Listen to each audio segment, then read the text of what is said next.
for telecommunications. I think I still remember parang a press release from Senator Recto about the telecommunication expenses of the government.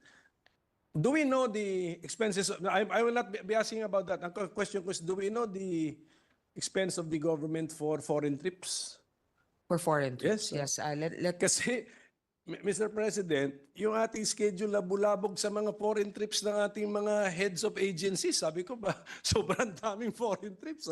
Actually, for the record, Mr. President, I understand that we have to keep our foreign relations robust, but I would have wanted, and I'm sure our colleagues share this concern, that when they know it's the budget season, that they prioritize the discussions here. They know it comes more or less, we release the calendar early on, and yet many of them are appealing that can we move the schedule to this time or that time.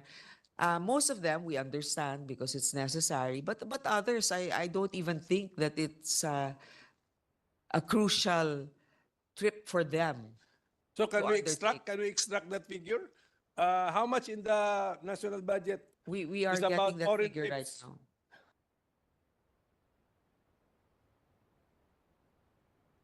Total. Okay na po yung total. Okay, total, yeah, that's 24 billion local and foreign travel. Ginagaya ko lang po si Senator Recto. Alam ko yung dating tinanong niya sa telecommunication expenses. Sige po. But at any rate, sana po na kasi we don't want to break our rule that the head of agency must at least be before us so that to show the interest of the head on the defense of their budget. Mr. President, ito po yung President's budget message, no? Paragraph 2. The World Bank, in its Philippines Economic Update for June 2024, noted the Philippines' robust growth. So that's how the World Bank defined our growth. May we know the growth rate, which was described by the World Bank as a robust growth? What was that growth rate?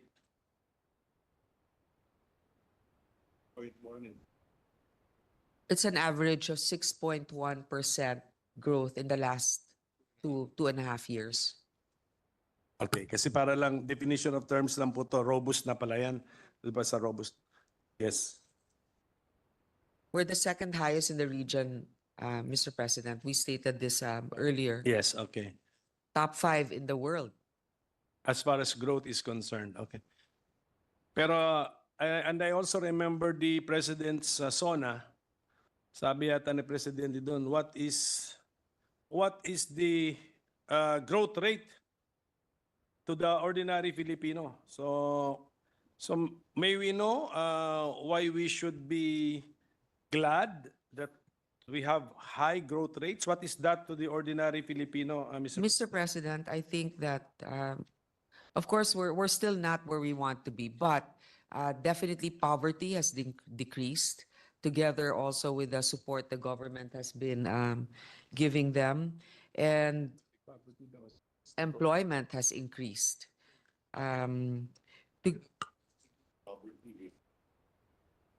We cannot reduce poverty without growing the economy, but we have a figure also of the number of people who were lifted out of poverty in the past year. Poverty incidence in 2021 is 18%. But in 2023, it was 15.1%. So that means 2.4 million people were lifted out of poverty. This is because also of the continued increase in our growth.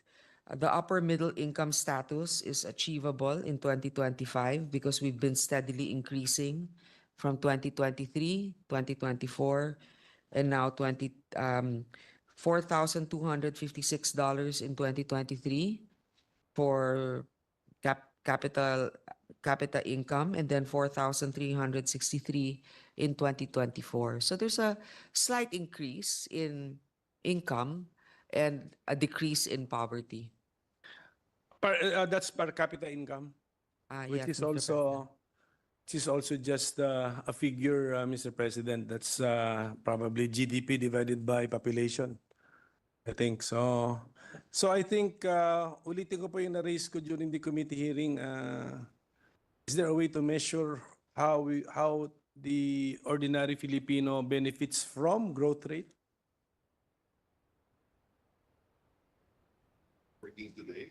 There are more jobs created. 50 million people are working today. Million jobs a year at least.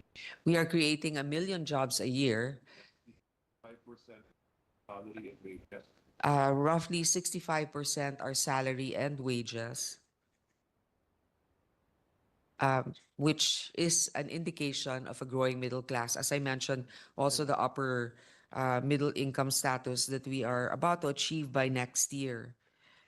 So that's why yesterday si Senator Joel naman went into definitions. So we really have to be defining when are you poor, what's the definition of poverty, and then when are you employed. Yun yung mga Mr. balik tayo President, ng balik sa ganun because those are the figures being used. So for the poverty, yes, poverty threshold, yes, how is perhaps? that defined? Okay, so in Ma'am, can I cut you? Di ba nagka-controversya tayo nung committee hearing because yung food poor, 21 pesos per day. 60 plus pesos, 61 pesos per day, pag ginagastos mo daw yan sa sarili mo, you're not food poor. And then may 90 pesos per day, pag yan naman, you're not poor. Kaya nga tayo, sabi natin, if those are the definitions, definitely yung figures mo ang tataas, acceptable. Kaya nga, that's why let's be careful. What are you telling us now? The updated, updated definition? No, Mr. President, I understand. Napakahirap lunukin na parang gumagasta lang tayo ng 60 pesos per day or 20 pesos per meal per person. Yes, Diba? So, 30 pesos na ngayon. Kasi naging 90 pesos na itong figure natin. The World Bank. This came from the World Bank. Now, usually it's income data. This is how the metrics are gauged. Income data from Family and Income Expenditure Survey, price data collected by the Philippine Statistics Authority, and the food bundle designed by the Nutrition Research Institute. Now, as a mother, I guess if you compute the 30 pesos a day, no, kakapiranggot na kanin, kumuha ka ng malunggay sa puno, magkano yon? Konting isda. Talagang kung pipilitin mo, aabot ka doon. Pero ito ba ay talagang realistic, di ba? So, I asked also the economic managers if, let's say, we increase the parameters, okay, we make the metrics a little bit more reasonable. Apparently, according to them, poverty incidence will still decrease. Yeah, so, and this is already factoring in inflation. Kasi kung gagamitin natin pareho lang standards from before, pareho lang yung measurement basis, pababa pa rin, pati kasama yung ano. Ngayon, Mr. President, hindi nangangahulugan na we're out of the woods or this is actually highly commendable. But we can say that we are working towards a better situation for our countrymen. That's why we also did not skimp on supporting basic institutions that will directly impact o yung talagang mararamdaman at makakatulong sa kanila. So let's just use the figure given to us. According to our chairwoman, in 2023, the poverty incidence rate was 15.1%. So how was poverty defined when we reached 15.1%? Poverty threshold,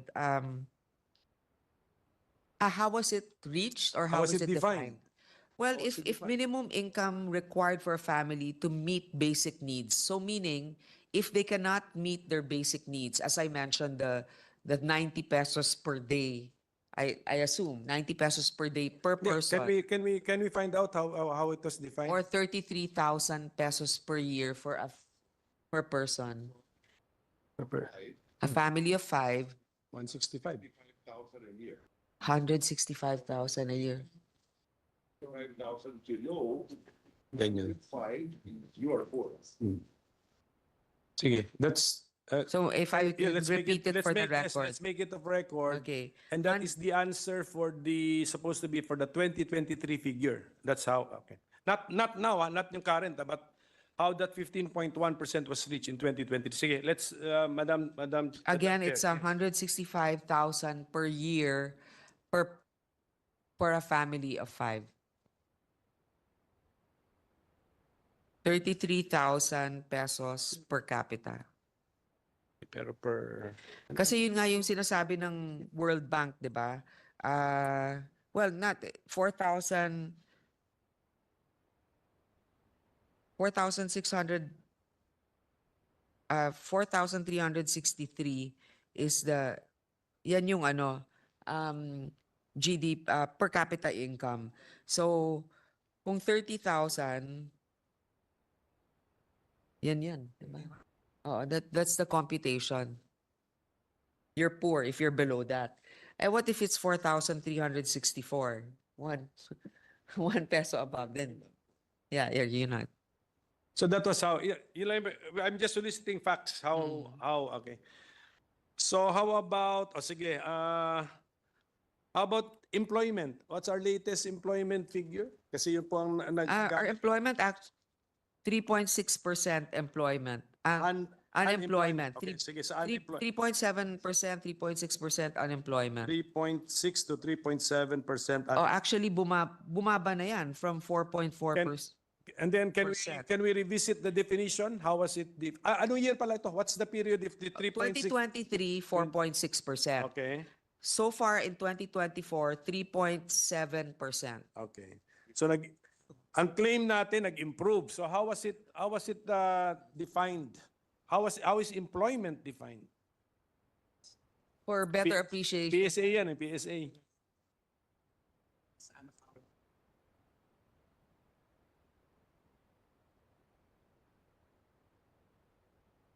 The average employment hours is 40 hours per week. Yun yung average. So meaning to say there are those that are above the average that are employed longer, and the minimum is 1 hour per Kaya nga. week. So if a person, sinisurvey kasi ito Tama, sinisurvey. If the person, you're not giving me the exact question kasi if the person claims to have worked 1 hour at the time he was surveyed, he's employed. Yes, Mr. President, but it 0.08 lang ng mga na-survey. 0.07 ang 1 hour. Yes, 0.07. That's why we're still able to reach a high of 40 hours per week on average 0.07. employment. Kahit na, kasi 0.07 lang yung 1 hour. Why did we use that definition in the first place? International standards, Mr. International. President. So yung kanina poverty, World Bank ang ginagamit natin, ito naman sa employment, it may be ILO? Yes. ILO? Oh. So is it against best practice or is it against our policy for us to Philippinize the question, Mr. President? Mr. President, the best practices are the international standards. Now, and the reason why we also do this is for, let's say, loans being extended, the viability of investments in our country. We need to be able to compare based on a standard that is acceptable for all. Now, yung palagi nating sinasabi bilang mga tagapaglingkod, ano ba talagang nararamdaman? Alam ko, doon kayo pumupunta. Oh. At yun din ang sinabi ng ating Senate President, paano mararamdaman ang kaginawahan? Kaya nga po, while we are debating the macro perspective, we also have to bear in mind that the government has to do certain social support projects that will compensate, even if let's say you're not necessarily on the bottom of the wealth structure, the poverty structure, you are still given support by the government. For example, the free uh, state universities and colleges that the government is providing. Ito naman, hindi naman kailangan napakahirap ka to be able Correct. to avail of this. And whatever you would have spent or your family would have spent for that education goes back to your family's um, what do you call this, ability to spend for other things. That's why, Mr. President, yun, hindi na mga nasusukat yon eksakto dito sa macro, pero meron pa rin tayong mga binibigay na tulong dito. Meron kasi akong tinutulungan, Mr. President, na pamilya, mag-asawa. Dati, totally walang trabaho. Ngayon, yung babae, manikurista, yung lalaki, umi-extra sa tricycle. So in effect, hindi sila papasok sa unemployed, kung tutuusin. Pero, ano pa rin kulang na, humihingi pa rin ng tulong pahingi ng panggata sa bata, pagkain. So, we might be misled, ayoko sabihin deceived, but misled by our unemployment figure that, as if, maganda na ang, may kita na lahat, but the source of income and as well as siguro the amount of the income is not sufficient for their family of five. Actually, they are also a family of five, Mr. President. So, anong plano natin? I mean, No, what is the... Mr. President, Can- hindi lang naman ikaw. Yes. Marami talagang mga lumalapit sa atin na akala natin ay magiging okay na, lalo na pagdating sa kalusugan nila. Meron na tayo universal healthcare, may mga discounts for senior citizens, may mga discounts na iba't iba for medical support, pero lumalapit pa rin sa atin kasi kulang, di ba? So, kaya nga, habang kaya natin ay nagbibigay pa rin tayo ng pero syempre, hindi naman natin sinasabing yung maayos na talaga Yung in-example ko nga, so dati sa unemployed sila, ngayon hindi na sila sa unemployed, but sa underemployed kaya sila babagsak. So do we have... Yes. So what is that figure for the underemployed? Mr. Ito President? po, let me get that. 11% are underemployed. And the reason also for this, Mr. President, di ba nadagdagan yung trabaho? Nadagdagan yung trabaho sa mga, lalong-lalo na sa private sector. Pero hindi pa nila naaabot yung, sabihin na nating level na masasabi nating komportable sila. Katulad niyan, halimbawa ngayon, magpapasko, marami talagang nadadagdag ng mga seasonal work para sa ating mga So they will be kababayan. employed. They will be employed. But they are underemployed. Compared to what a regular employee would get, it's not. What's our observation on the trend about underemployment? Is it up? Going up? It's It's still also going down. Yes, Mr. President. So, okay. Today you have 50 million working. Okay, let's start with our labor force is 51.8 million. Our labor force is 51.8 million. 50 million are working. Salary workers. 64% are salary workers. Okay, but 3.6 down. Which is 32 million. Okay. 32 million. Private sector, 24.4. Private sector, 24.4. 4.8 million workers in the public sector. So, actually, unemployment, 1.9 That's why. million people unemployed. Pero, Mr. underemployment 5.9. is 5.9. Mr. President, kung titignan mo yung chart, no, from 2018, 2018 yung number of unemployed 2.3 million, 2019 2.3, 4.5 dahil pandemic 2020, 15.9. I'm sorry. 4.5 dahil pandemic, 3.7 pandemic, 2.7, 2.2, tapos ngayon nasa 2.0. So talagang bumababa yung unemployment. Tapos underemployment, from 6.7 in 2022, naging 5.9 na lang. That's number. That's the number, no? Number yun. Yeah. Number. Million yun. Million, yes. 41 million employees. In 2018, 41 million ang employed. Now it's 50 million. So Jobs a year. Yun, sige. Okay, yes. Please state it kasi may question ako doon. okay. Please state. We're creating 1 million jobs a year. I think that's the Yes, we claim. are- That's we are the creating that's more the than a claim of million jobs our per year. economic managers. Can we get a description of the jobs that we're creating? What kinds? Well, Mr. President, as you know, infrastructure, a lot of infrastructure. So construction work? 63% are salary and wages.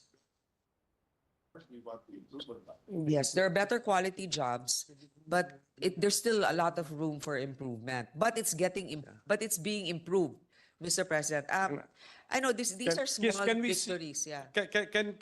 What have been the improvement over the years? So at the early years, 1 million jobs. Second year, 1 million jobs. But did the quality or the nature of the jobs improve? Did Yes. we notice any?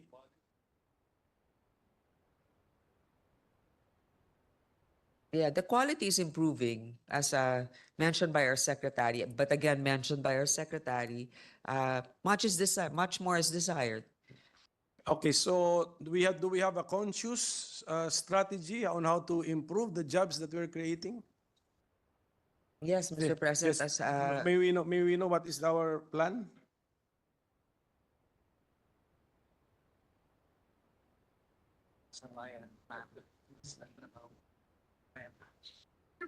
Naiintindihan mo gusto ko sabihin? Sabi mo 51.8. the Trabaho para sa Bayan Act, the work will be completed by the end of this year. Congratulations, Senator Joel, for that initiative and for authoring and sponsoring it. Trabaho. Ano yun? Ano bang magagawa nun? Mr. President, we discussed this in plenary. Now we congratulate our colleague for pushing this and for it being signed now. It's really basically improving the skills of our workers and making sure that there's a match between industry demand and also human development and training. So least- that's the gist. Kasi dati, as mentioned nga by our colleague, sa ibang bansa, halimbawa, college ka pa lang or nagvo-vocational ka pa lang, meron ng partnership sa mga industriya na ito yung kailangan namin.